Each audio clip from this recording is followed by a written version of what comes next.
Bom dia, irmãos. Sejam bem-vindos aí a mais uma escola dominical, online ainda, né? Mas graças a Deus por podermos nos encontrar ainda que por esse meio. Então, dia 3 de maio, né, primeiro domingo de maio, vocês se recordam que semana passada nós entramos na lição número 12, Reforma e Reformadores, luta pela sã doutrina. E como nós havíamos combinado, nós fomos até o ponto 2 da lição e deixamos o 3 e 4 para hoje, tá?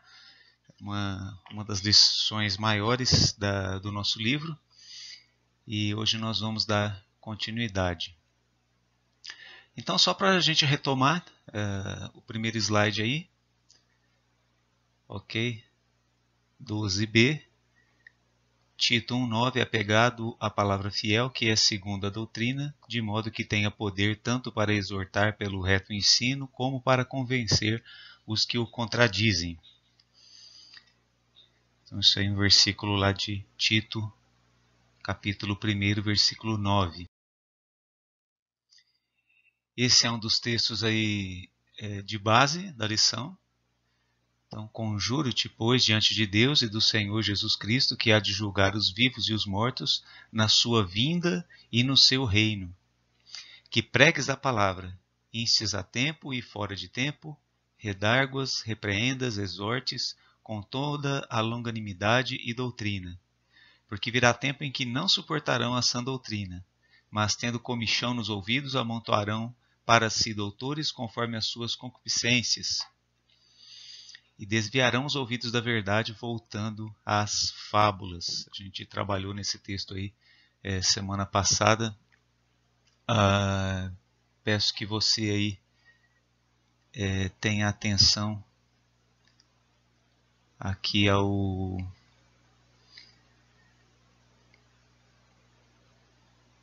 sã doutrina, né? Nós vamos entrar bem nessa parte aqui hoje do versículo aqui 3, né? Não suportarão sã doutrina.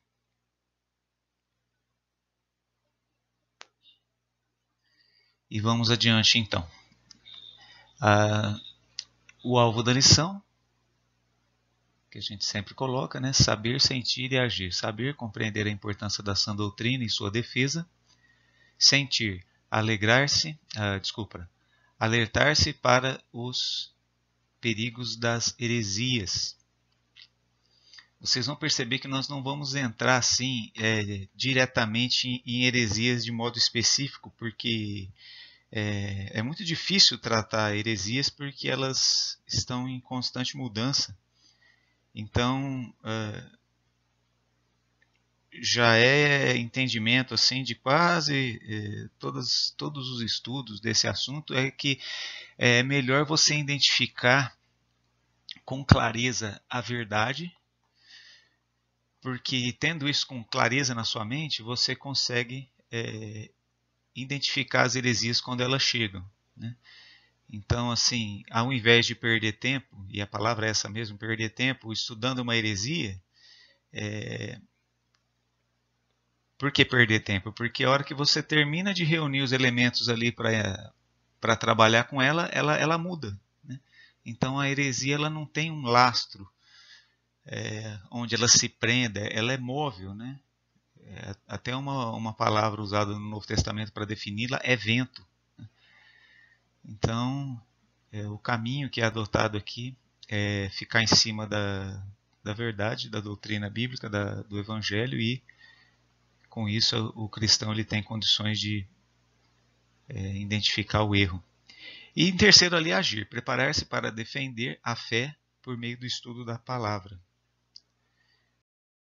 Semana passada, só para recapitular, então o primeiro ponto da semana passada foi a tentação herética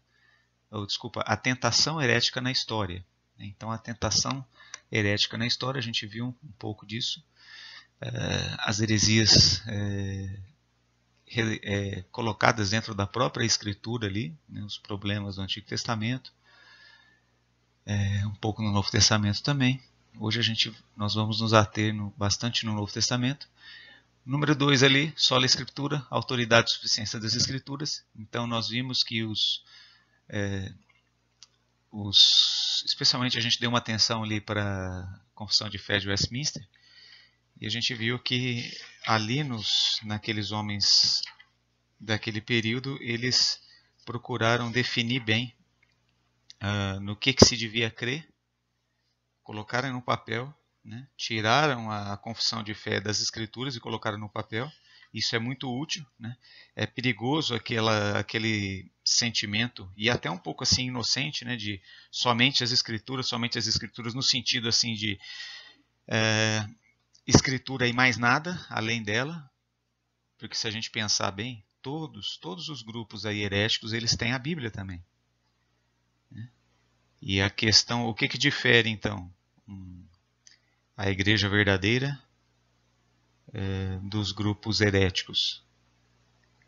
O que se entende da Escritura. Então, é o comparar a Escritura com a Escritura. Né? Porque se ficar com afirmações soltas, né? Pegando o versículo aqui e acolá, então isso aí,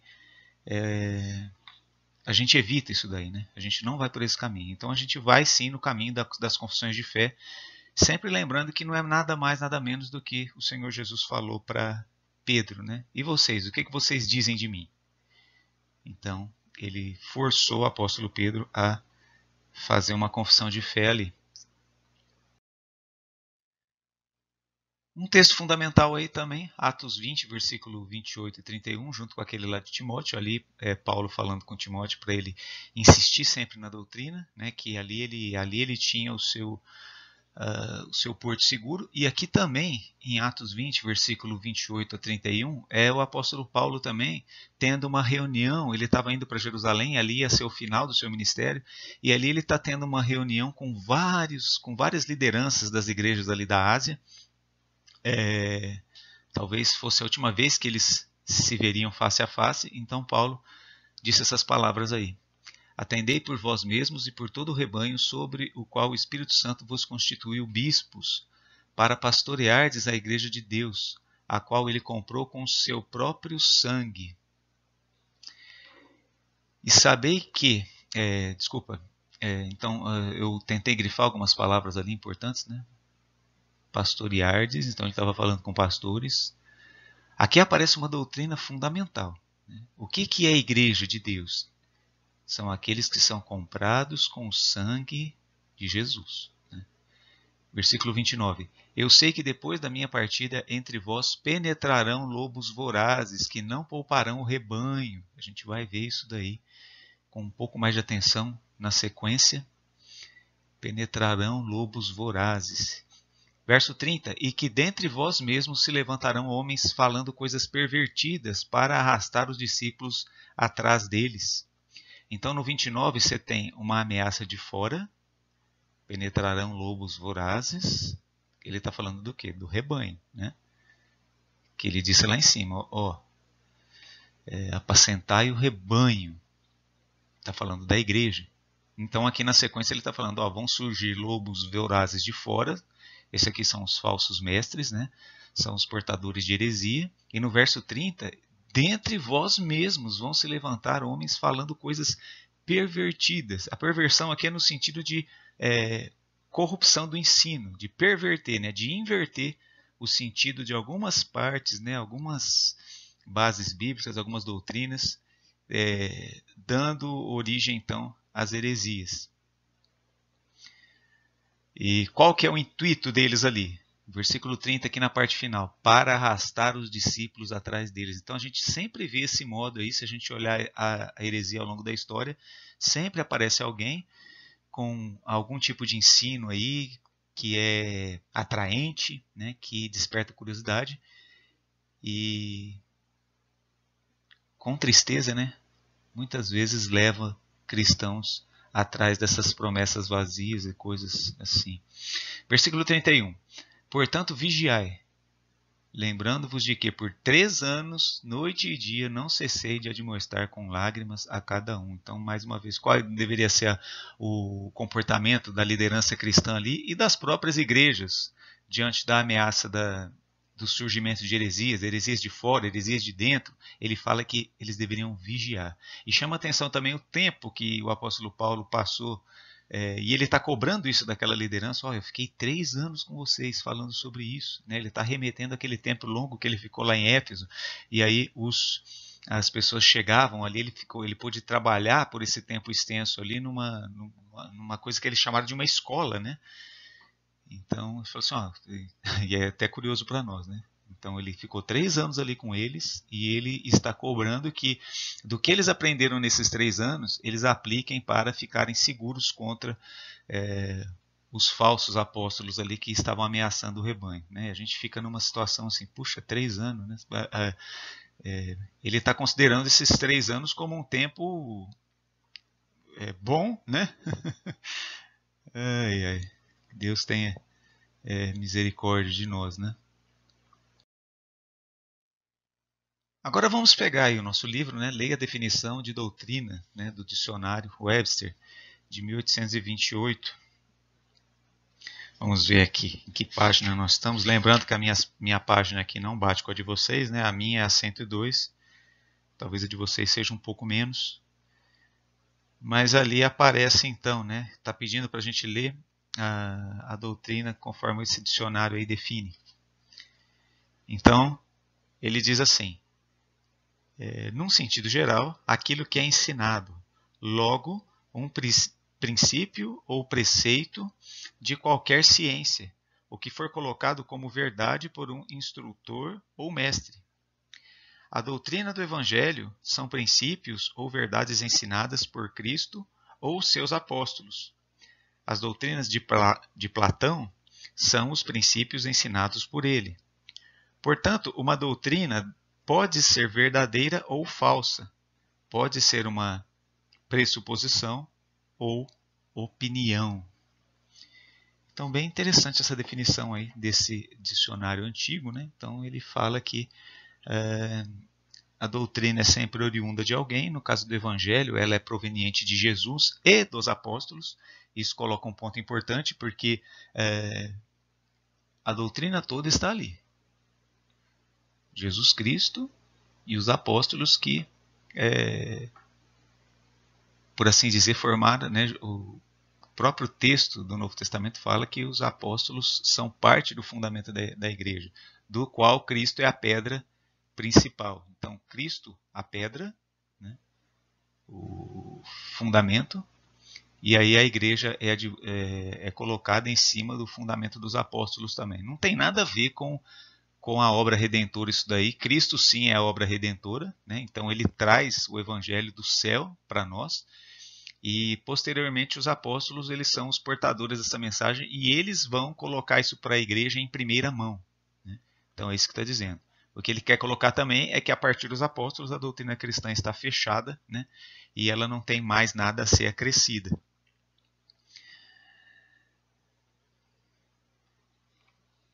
E aí nós temos o ato de ensinar de Jesus. Né? Ele ensinava com parábolas, a gente vê Marcos 4, 1 e 2. E outra vez começou a ensinar junto do mar, e ensinava-lhes muitas coisas por parábolas, e lhes dizia na sua doutrina.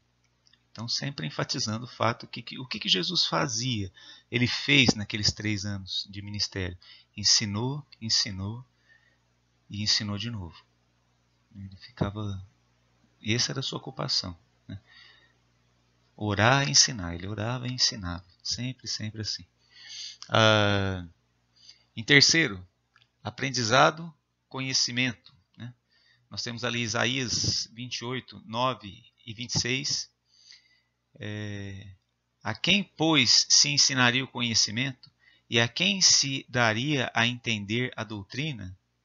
O seu Deus o ensina e o instrui acerca do que há de fazer. Então, ensino, conhecimento, instrução, doutrina, tudo isso presente na palavra de Deus desde os profetas do Antigo Testamento. Então a doutrina nunca foi algo largado, sempre eles tinham um apreço por isso e eles sabiam do que se tratava, né? Era o conhecimento do eterno. E ali nós temos então as verdades do Evangelho, ou melhor, Tito, capítulo 2, versículo 1. Tu, porém, fala o que convém à sã doutrina. Então dava um parâmetro bem definido ali do que Timóteo deveria falar. Deveria falar dentro da sã doutrina. Então, reafirmando que a doutrina é o ensino proveniente de alguém. E no nosso caso, o ensino proveniente de Jesus, dos apóstolos, o Evangelho. E em quinto, né, a instrução e confirmação das verdades do Evangelho. 2 Timóteo 3, 14 e 15. Tu, porém, permanece naquilo que aprendeste e que desde a tua meninice sabes as sagradas Escrituras. Então, qual era a doutrina aqui para Timóteo? Né? Aquilo que ele tinha aprendido, né? E no caso dele, bem interessante que ele aprendeu da avó, da mãe, e depois ele aprofundou aquilo tudo com o apóstolo Paulo. Então, Paulo não está, ele está valorizando, né? Apesar de ele ser um mestre, o mestre principal da sua época, ele valoriza que Timóteo já tinha aprendido aquelas coisas da sua avó e da sua mãe. Então, de uma forma assim, e isso aí é até interessante para nós, né? Doutrina cristã, né? Se a criança faz parte de um lar cristão, pai e mãe cristãs, então espera-se que o pai e a mãe dê ensinamento do evangelho para aquela criança. Não só para aquela criança, para aquele adolescente, jovem. E, enfim, enquanto o filho estiver ali embaixo do seu lar, seja colocado, né, dentro do lar ali paterno, seja colocado as doutrinas cristãs com bastante clareza para a família, né? E aí nós temos aqui na sequência, agora nós vamos sim entrar no ponto 3, né, a defesa da sã doutrina. E ele diz assim, ali, né, uma introdução aqui do ponto 3. Assim como se deu na Reforma, essa tinha sido uma constante preocupação apostólica. Vale a pena ler nas cartas pessoais de Paulo, escritas a Timóteo e Tito, como ele estava preocupado com a falsa doutrina. Esta preocupação também estava presente no encontro que teve com os presbíteros de Éfeso, no texto que a gente leu, né, os dois textos aí que nós lemos lá, 1 Timóteo e também Atos 20, né, como é que Paulo está preocupado ali, no caso de Timóteo com a igreja local, né, que Timóteo trabalhava, e no caso dos presbíteros ali de Éfeso com as igrejas de uma região grande, né, uma vasta região ali. A gente sabe que a Ásia Menor foi berço da igreja no Novo Testamento. Então, aquele texto de novo, né, aqui com algumas ênfases, né, porque eu sei isto, que depois da minha partida entrarão no meio de vós lobos cruéis, que não pouparão o rebanho. Aquilo que eu enfatizei lá no início. A ameaça externa é que dentre vós mesmos se levantarão homens que falarão coisas perversas, né, para perverter o ensino original do Evangelho. Aí o perigo externo, né, para atraírem os discípulos após si. Então eles não fazem isso à toa, eles fazem isso para atrair, para tirar o rebanho de Deus de dentro da igreja, né, e levar para seitas, enfim. Verso 31, portanto, vigiai. Então, a única arma que se tem aqui é o quê? É ficar atento a isso. Né? Como é que você vai perceber? Você tem que saber, né? Você, cristão, nós cristãos de uma maneira geral, e a igreja, a liderança da igreja, é identificar um ensino falso. E aí ele fala, né? Lembrando-vos de que durante 3 anos não cessei, noite e dia, de admoestar-vos com lágrimas a cada um de vós. Então, Paulo até ele enfrentou sofrimento para poder fazer isso, né? Então, características comuns da heresia. Como eu disse no início, a gente sempre tem que ficar em características comuns, assim, porque a heresia é aquela coisa mutante, né, que está sempre mudando. Então surge dentro da própria igreja. Então Paulo exorta os líderes a ficarem atentos, porque dentre eles mesmos surgiriam distorções graves que afetariam o rebanho. Entre vós mesmos se levantarão homens que falarão coisas perversas. Entre vós, então era dentro da própria igreja, muitas vezes estava a ameaça. Letra B, são ventos de doutrina vindos de fora. Então aquela expressão ali, ventos de doutrina, que aparece em outro texto ali, também do apóstolo Paulo, que fala sobre não sermos meninos constantes levados por vento de doutrina. E ali, voltando ali a Atos 20, entrarão no meio de vós lobos cruéis que não pouparão o rebanho. Eles são assim implacáveis, eles entram e eles não têm misericórdia.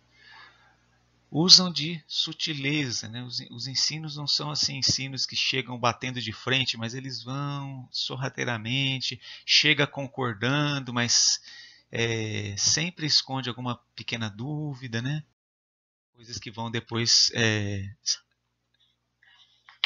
corroendo. O apóstolo Pedro falou sobre isso em sua segunda carta, capítulo 2, versículos de 1 a 3. E também houve entre o povo falsos profetas.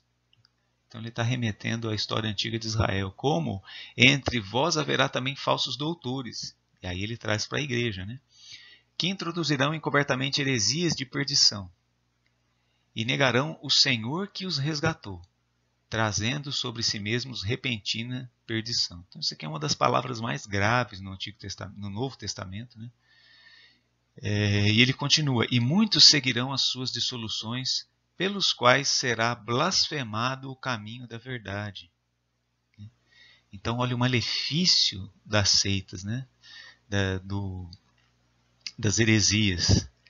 Elas chegam a tal ponto de corrupção na igreja que o próprio mundo começa a blasfemar do caminho da verdade. Aqui é uma referência ao evangelho. Então o mundo começa a olhar, porque quem olha de fora pode se confundir e achar que a igreja, aquela heresia lá representa a igreja. Então olha só o problema que isso traz. E ele continua aqui.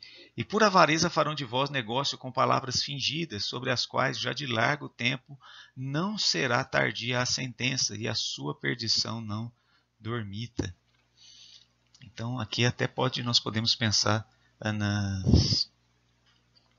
na corrupção financeira, e até no próprio assunto aqui, que no tempo lá da reforma era o problema das indulgências. E hoje nós temos também muita gente vendendo, procurando obter lucro das coisas de Segundo, o que ele vai colocar aqui? Então ele já falou, características comuns das heresias, então surgem dentro da própria igreja, são ventos de doutrina, vindos de fora, e eles são sutis, então o apóstolo Pedro falou assim, olha, igualzinho eram os disfarçados lá no Antigo Testamento, que entravam para atrapalhar a vida do povo israelita. Quando eles davam por conta, aqueles lobos lá em pele de cordeiro já estavam no meio do rebanho.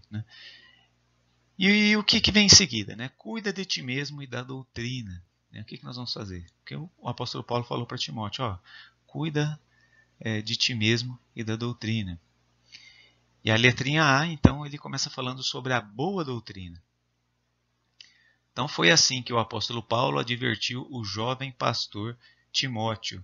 Já encontrei muitas pessoas que afirmam, aqui eu estou fazendo a leitura do livro, que afirmam não gostar de doutrinas, porque acham que elas trazem a ideia de dogmas, algo inflexível, inegociável.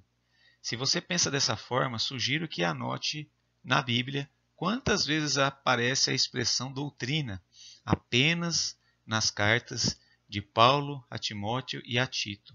Paulo trata da boa doutrina. Tem cuidado de ti mesmo e da doutrina, persevera nessas coisas, porque fazendo isso te salvará tanto a ti mesmo como aos que te ouvem. Então a gente tem falado disso nos últimos tempos, o apóstolo Paulo recomendando que Timóteo se apegasse com toda a força dele ao ensino bíblico, à doutrina, porque fazendo isso ele salvaria a si mesmo e salvaria os seus ouvintes. O salvar aqui não é o sentido da regeneração, né? Da conversão. É no sentido de salvar-se do erro, né? De preservar-se do erro. E isso aqui não é brincadeira, irmãos. Isso aqui é erros dentro da própria igreja colocam pessoas em situação miserável, né? Talvez você conheça alguém que possa te testemunhar disso aí, que vive uma vida de assim amaldiçoada dentro da igreja. Isso é um paradigma isso, né? A pessoa vai para a igreja e às vezes ela está pior do que estava no mundo. É claro, aqui se tratando às vezes de congregações de igrejas que já de há muito perderam a direção da doutrina. Então essa aqui é uma coisa interessante que ele colocou sobre o preconceito em relação à palavra doutrina. Então nunca se deixe levar por esse engano, né? Então isso aí, eu colaria aqui aquela expressão dos puritanos que eu não me recordo o nome agora, mas se eu não estou enganado foi daquele autor das Crônicas de Nárnia, o C.S. Lewis, né, que ele falou sobre, ele imaginou dois demônios conversando, né, um demônio chefe e um demônio serviçal, e aí eles falando assim, pois o sentido errado que nós demos para a palavra puritano foi o nosso melhor trabalho em séculos, né? Mais ou menos assim que ele falou. Por quê? Porque aí, que acontecia? O próprio cristão rejeitava, né, a marca de puritano. Puritano eram os cristãos, né, ingleses, ali no momento posterior à reforma. Mais para frente a gente vai estudar eles. É mais ou menos isso que acontece aqui nos nossos dias. Ah, você é um crente que gosta de doutrina? Né? Não, eu não sou apegado à doutrina. Não. Como assim? Né? O evangelho é doutrinário. Né? O evangelho é um ensino preciso, com começo, meio e fim, com fonte segura, a gente sabe de onde veio. Né? Então, como assim o cristão não é apegado à doutrina? Né? Tem a noção falsa também de que a doutrina separa. Gente, não vamos ser inocentes. Né? O que nos aproxima uns dos outros? É o nosso pensamento. Se a gente tem um pensamento correto, seguro acerca de alguma coisa, nós vamos nos aproximar em união sadia. Qual que é a vantagem das pessoas ficarem se aproximando umas das outras, tendo os pensamentos todos confusos? Né? Eu não vejo vantagem nenhuma nisso. Então, se é para ter comunhão, né, que seja ao redor de uma doutrina segura, né, de uma doutrina bíblica.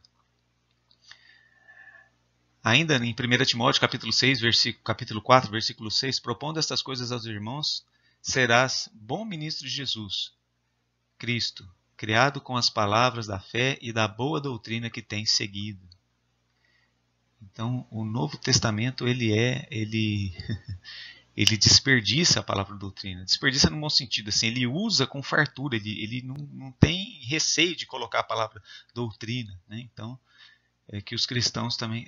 vai ter uma reunião, nós vamos... O que vai ser tratado lá? Nós vamos estudar a doutrina tal, né? A doutrina da salvação, a doutrina das últimas coisas, a escatologia. Né? Isso aí deve provocar um sentimento dos cristãos. Cuida de ti mesmo e da doutrina, né? Então ele está falando ainda da boa doutrina. Foi assim que o apóstolo Paulo advertiu o jovem Timóteo. 1 Timóteo 1,10. Então o que ele fala ali? Né? Para os devassos, para os sodomitas, para os roubadores de homens, para os mentirosos, para os pérjuros e para o que for contrário à sã doutrina. Ele está falando ali da lei, né? A lei mosaica, né? Que era uma lei igual à lei que nós temos hoje, a lei civil, né? Código Civil, que trazia punições para quem praticasse crimes. Né? Então ele está falando ali, olha assim, a lei no Antigo Testamento era para punir mesmo os que tivessem má conduta na sociedade. Né? Então ele coloca assim, e a doutrina cristã? A doutrina cristã está acima disso. Ela está colocada para melhorar mais ainda a vida daquelas pessoas que já estão de acordo com a lei. Quer dizer, às vezes as pessoas falam como se fosse vantagem, né? Ah, nunca matei, nunca roubei, eu sou fiel, né?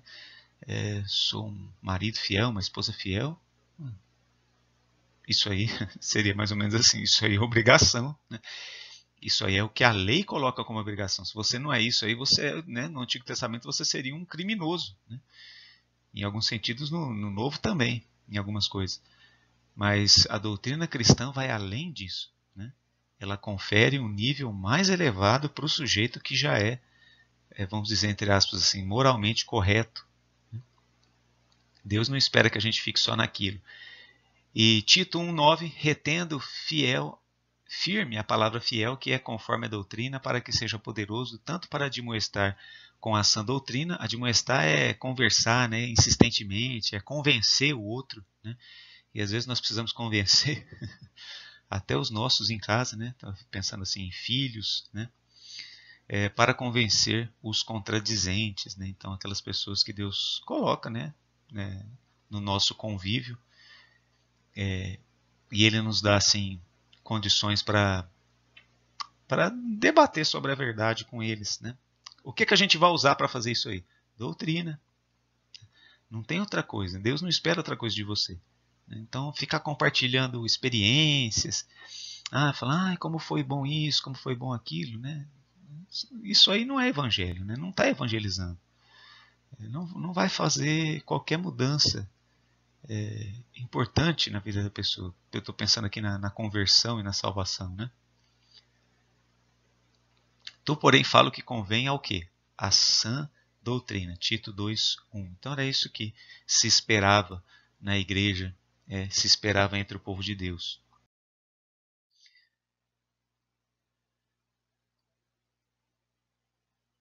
Letrinha B. Então, se nós falamos até agora na letrinha A sobre uma boa doutrina, gente, se tem boa, por que ele está insistindo em colocar uma qualidade na doutrina? Chamando ela de boa. Porque também havia a má doutrina, né? Então, a heresia, ela também é uma doutrina. Ela tem uma sistematização, ela tem uma origem, né? Só que ela é má. Né? E ele coloca ali então, o livro aí fala para nós, né? Se existe boa doutrina, certamente há o seu oposto. Boa parte dos livros do Novo Testamento é apologética. Nós já vimos o que é apologética, né? O que é? É uma defesa da verdade. Então, a boa parte do Novo Testamento é apologética por natureza. Você vai ler o Novo Testamento, você vai ver que a todo momento ali eles estão defendendo a verdade. A apologética tem como objetivo defender a fé de mentiras e falsos pressupostos. Né? O que é um pressuposto? É uma coisa que a pessoa ela dá uma olhada superficial em algum assunto, por exemplo, a salvação, e aí ela começa a construir ideias na cabeça dela sobre salvação, por exemplo. Né? Como é que Deus salva o pecador?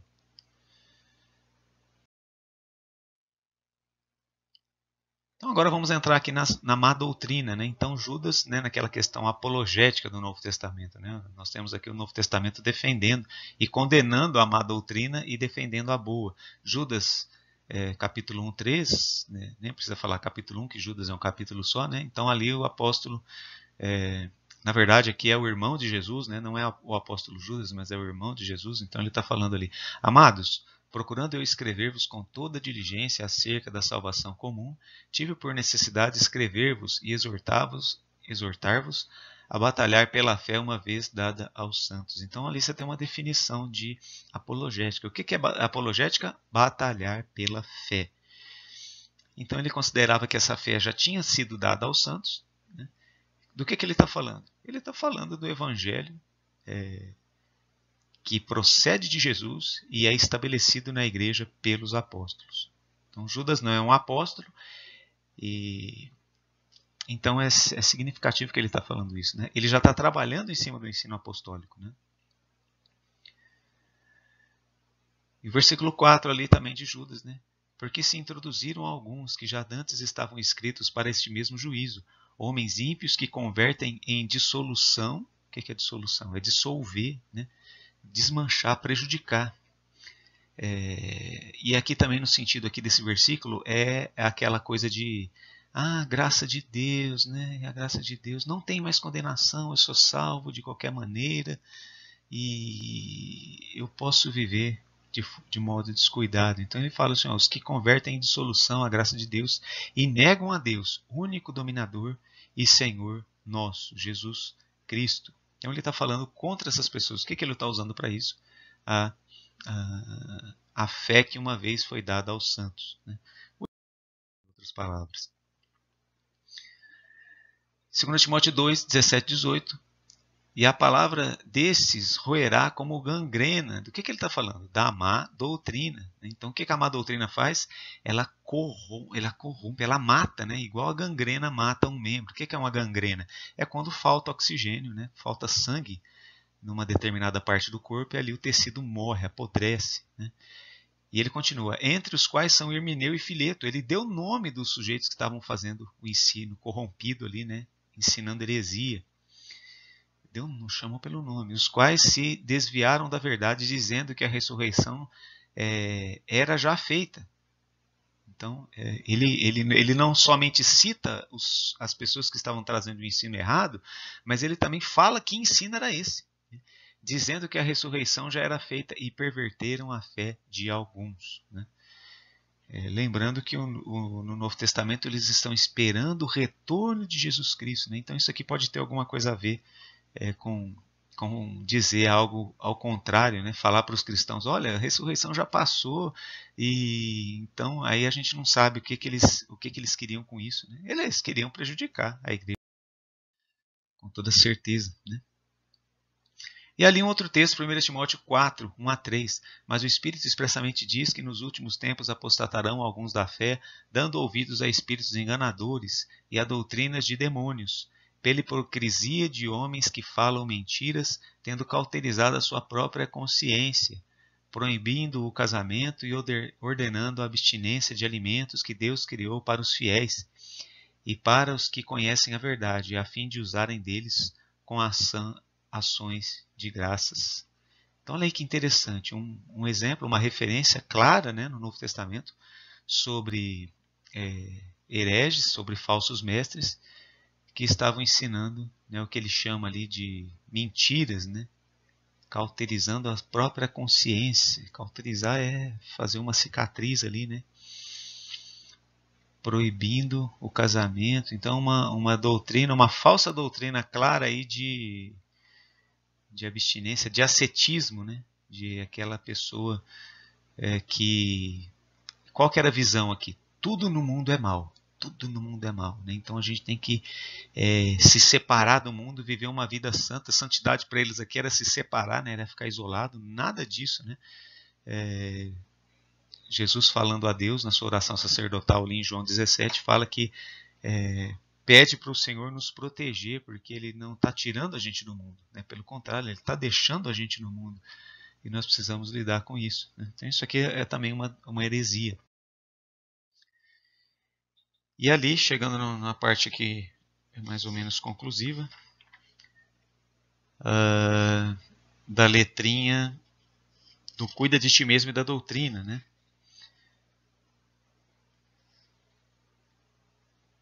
Então ali Efésios 2, 8 e 9... Porque pela graça sois salvos por meio da fé, isso não vem de vós, é dom de Deus, não vem das obras para que ninguém se glorie. Então isso aí é um versículo chave na doutrina da sola gratia, né? Somente pela graça o pecador é salvo. E graça não vem de nós, ela vem de Deus, ela é um dom de Deus. E Tito 3,5, não pelas obras de justiça que houvéssemos feito, mas segundo a sua misericórdia, nos salvou pela lavagem da regeneração e da renovação do Espírito Santo. Então não foi por nada que nós houvéssemos feito. Né? Então isso aqui sempre tinha que estar sendo colocado de novo e de novo. Né? Aqui onde a gente parou no livro, é a letrinha C agora.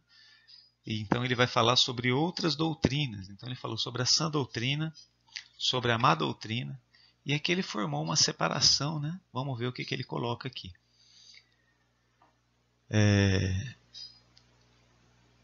Então, 1 Timóteo 1,3: Como te roguei quando parti para a Macedônia, que ficasses em Éfeso para advertirdes a alguns que não ensinem outra doutrina. Então, Paulo falava sobre outra doutrina. Isso é, havia naquela igreja pessoas que estavam ensinando o que Deus nunca havia declarado. Quando Paulo escreveu, continua a leitura do livro aí, quando Paulo escreveu a carta aos Gálatas, cerca de 30 anos depois da morte de Jesus, pessoas estavam pervertendo o evangelho, passando da graça de Cristo para outro evangelho. E aí nós temos Gálatas 1, capítulo 1, versículo 9, onde ele diz, Maravilho-me de que tão depressa passasseis daquele que vos chamou à graça de Cristo para outro evangelho, o qual não é outro, mas há alguns que se inquietam, que vos inquietam, e querem transtornar o evangelho de Cristo. Mas ainda que nós mesmos ou um anjo do céu vos anuncie outro evangelho, além do que já vos tenho anunciado, seja anátema.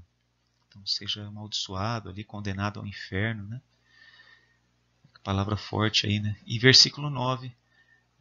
Assim como já vô-lo dissemos, agora de novo também vô-lo digo, se alguém vos anunciar outro evangelho, além do que já recebestes, seja anátema.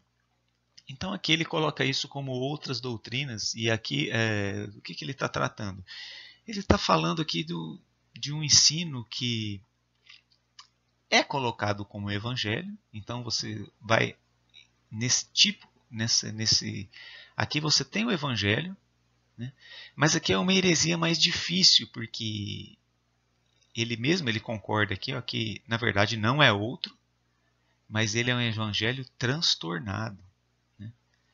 Ele alguma coisa ali de difícil identificação foi mudada, ora aqui, ora ali, e no final ele vai concluir, isso aqui continua sendo, é aquele evangelho de Jesus dos apóstolos, mas devido a mudanças sutis aqui ou ali, ele já se torna outro evangelho. Ele não é mais o evangelho da graça.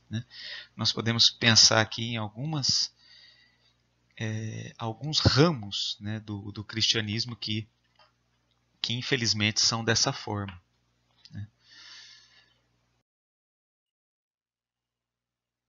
Seguindo aí,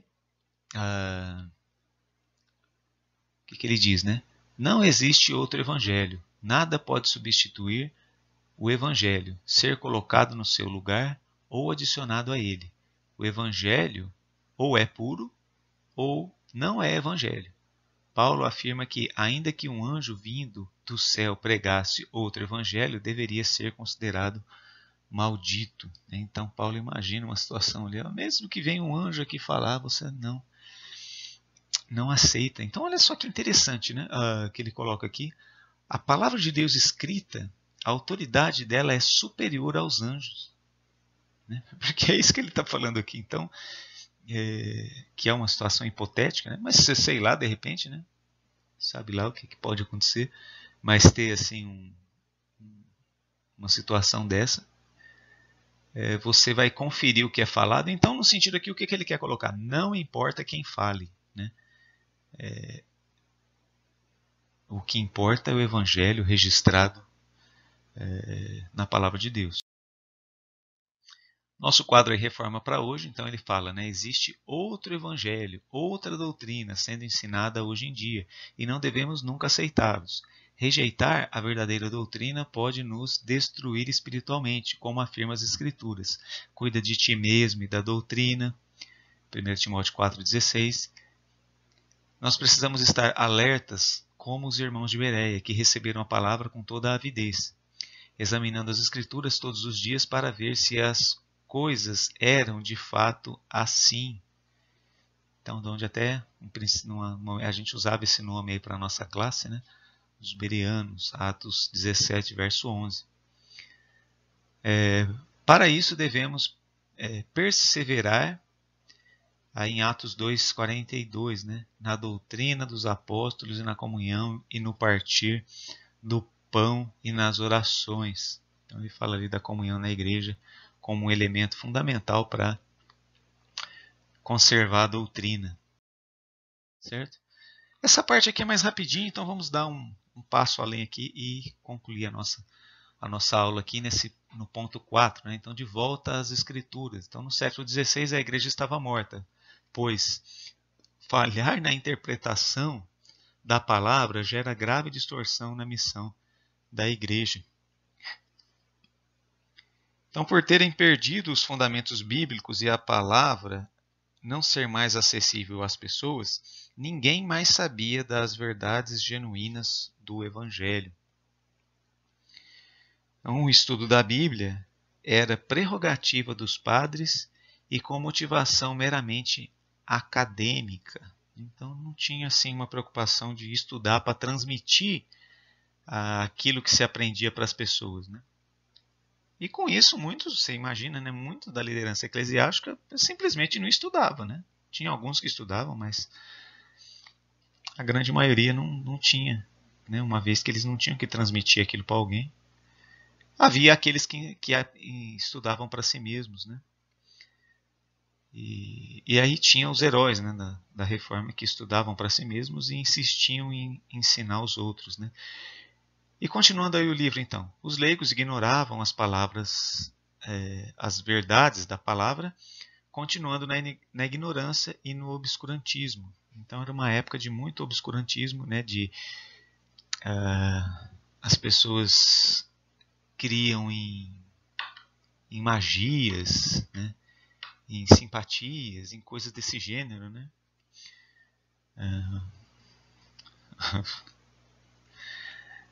E ele continua aí, né? A luta se deu para que todos tivessem o livre exame das Escrituras, né? O sola Escritura, então, e refletissem sobre o seu conteúdo.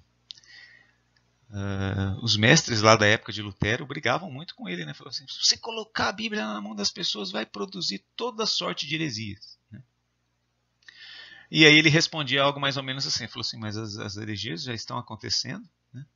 Já estão acontecendo. Eu prefiro que elas aconteçam com um texto sagrado na mão das pessoas, que aí era mais fácil corrigir, né? Do que os absurdos que ele estava presenciando. E aí algumas frases, né? Algumas afirmações de Lutero. A igreja está onde a palavra de Deus é crida e obedecida. Olha que frase forte essa daí, né? Então, se você não tem isso, né, a palavra de Deus crida e obedecida, você não tem igreja. Então, isso é uma coisa mesmo, né, chocante, né? Outra frase dele: deixa onde for obscura e mantém-te naquilo que é clara. O que ele estava falando? Da gente buscar colocar nossa maior atenção em pontos da Escritura que são claros, né? E deixa os pontos que a gente não consegue entender por hora, deixa eles ali, né? Às vezes tem determinados pontos da Escritura que dependem do momento que se está vivendo, né? E nesse sentido nós estamos assim em condições hoje de ter mais compreensão da Sagrada Escritura do que o próprio Lutero teve no seu momento, né? Falando especificamente aqui das coisas do tempo futuro, né? Ali uma fala em latim, né? Sui ipsius interpres, né? Quer dizer, a Bíblia intérprete de si mesma, que é um texto aí até do apóstolo Pedro, né? Nas suas cartas também, falando que o Espírito Santo interpreta a palavra e a palavra se interpreta a si mesma. Por que Lutero falou isso aí? Porque, assim, naquele argumento anterior, né? A Bíblia é muito difícil, né? A Bíblia não pode ser dada à pessoa comum, que ela não vai ter condições. Então ele foi sábio aqui, ele falou assim, a Bíblia tem pontos difíceis, mas a maior parte dela é de compreensão simples, né? E é verdade, né? E a terceira frase aí, né? A Bíblia é como um leão. Não precisamos defendê-la, precisamos apenas deixá-la livre, né? Essa é muito, já foi ouvida na boca de muitas muitas lideranças cristãs aí. Então você não tem que a gente fica, mas eu não sei o que eu vou responder, o que eu vou falar, como é que eu vou defender a Bíblia. Então, essa é a questão, a gente não defende o leão, a gente solta o leão. Então nesse sentido a gente tem uma coisa que nos compromete sim, a gente precisa conhecer as Sagradas Escrituras. Né? Então a gente vai precisar conhecê-las. Né? E na hora de compartilhá-las, a gente simplesmente fala do que a gente aprendeu. E assim, gente, você cristão que vai à igreja, que ouve os sermões, ouve os estudos, como a gente está fazendo aqui, e lê a sua Bíblia, você tem muito mais propriedade e conhecimento do que aquele infiel, do que aquele ateu, ou sei lá o que, está colocando, né, naquele momento. Então não tenha receio. Deixa eu ver o que nós temos aqui. Sola Escritura. Não. Eu coloquei essa imagem aí pelo seguinte. Todo momento da história traz os seus desafios, né, em relação à verdade do Evangelho. E nesse momento que a gente está vivendo, né, talvez um perigo assim que exista seja em relação ao ecumenismo. Né? Peguei essa imagem aí, até foi de uma amiga no Facebook, né? Que é uma coisa assim, né? Né? Isso aí não tem perigo nenhum, olha só que coisa bonita, né? E eu não sei se quem criou essa ilustração aí, qual foi a intenção do sujeito, né? Mas ali tem um perigo escondido. Né? Eu não estou falando das crianças uma do lado da outra, né? De cada criança ter uma fé própria, né? Mas talvez você consiga identificar aí. Então tem ali uma criancinha, né? A questão é por causa do vírus, né? Então tem ali uma criancinha, que é o que tudo indica ali, muçulmana, uma outra que talvez seja, não reconheço bem o símbolo, mas um budista, um cristão e um judeu, né? Que são 4 fés distintas, né? A não ser pelo cristianismo ali, o judaísmo que tem alguma que tem proximidade, né? Mas as outras são totalmente assim, são antagônicas, né? E ali então ele está colocando, que o desenho aí coloca? Que tem uma coisa que sobrepõe todas as crenças. E eu diria assim, não existe isso. Né? Nada sobrepõe a doutrina cristã. Mas isso é separatismo? Talvez sim. Mas isso também não impede que o cristão se aproxime de outras pessoas. Aliás, é isso que o cristão fez ao longo da história toda. Então a fé cristã se aproxima sim, ela conversa com as outras pessoas, ela tem empatia, compaixão do sofrimento alheio, mas isso não precisa custar o preço dela mesma. Né? Nós não precisamos abrir mão da nossa fé eventualmente para adotar qualquer outra bandeira. Né? Então só particular do nosso momento. Né? A conclusão, então, como é que ficou? Então, a Igreja Evangélica Brasileira está precisando de uma nova reforma. Aliás, este lema é parte integrante dos pressupostos reformados. Então, quais são os pressupostos reformados? Está colocado aí, né? Igreja reformada sempre reformando-se. E isso não quer dizer, essencialmente, a busca por novas metodologias, né? Novas formas de fazer as coisas, né? Mas retorno às doutrinas apostólicas, porque a noção é de que é natural que a gente vai devagarinho, a gente vai se afastando da doutrina bíblica. Então, assim,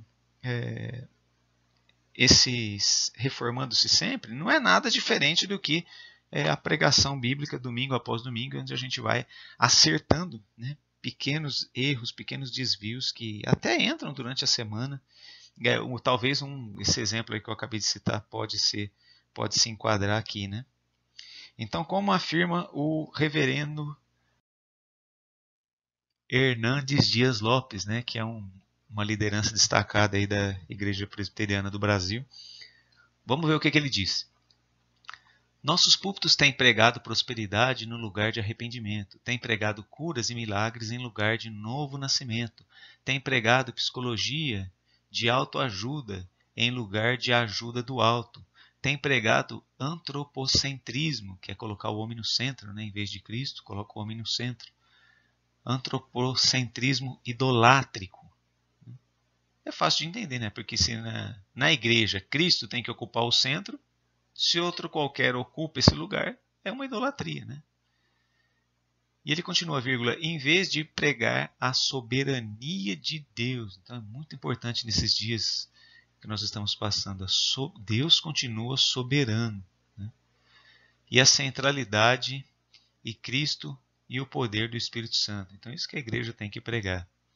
A igreja evangélica brasileira precisa de um retorno aos solas da reforma. Então, sola a escritura, somente a escritura, sola fide, somente a fé, sola gratia, somente a graça, solus Christus, somente Cristo, e soli Deo, glória, glória somente a Deus.